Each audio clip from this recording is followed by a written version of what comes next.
Well, it's more lunacy in the asylum system, and I can now speak with the Executive Director of Migration Watch, Dr. Mike Jones. Mike, always an absolute pleasure. Here we go again. Let's start with the first wave of figures, can we?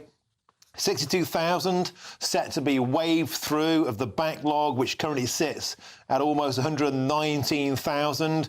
Clearing the backlog, Mike, just means waving more people into Britain. They're almost certain, even if they get their first application rejected, to go into appeal. And we only ever manage to kick out about 4 or 5%. It's just yet more open borders madness, isn't it?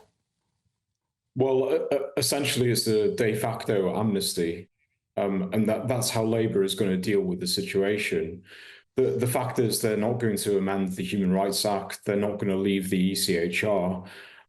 They could, of course, speed up deportations to safe countries, but at the end of the day, you know, they've got to give these people, you know, a fair hearing, and they're probably going to fast track their applications through and give them amnesty. But even those people that have their applications rejected, you know, how are you going to deport them?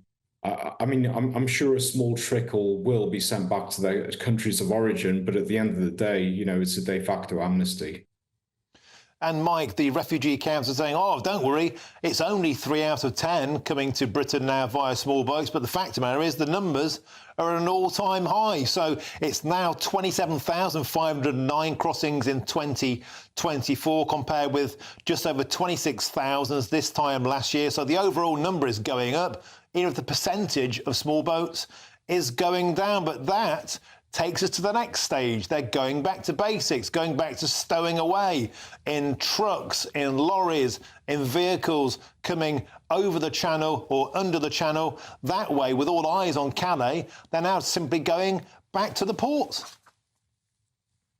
Yeah, I mean, the number one question you have to ask yourself with regards to illegal migration policy is, can you deport people? Can you detain and deport them quite quickly? If you can't, then you're stirring up enormous problems for your country.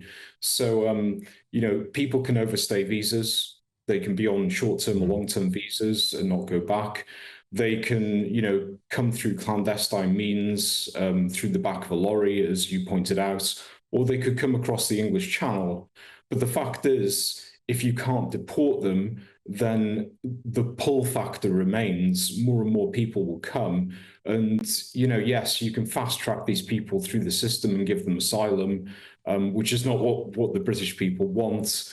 But even those people who have their asylum applications rejected will probably still stay here because you can't get rid of them. So ultimately, the problem boils down to the legal system. If you can't change the legal system, then the whole administration completely collapses, and the political class are just going to be scrambling around the edges, giving, you know, sort of minor gestures and policies to sort of conceal the greater systemic problems here.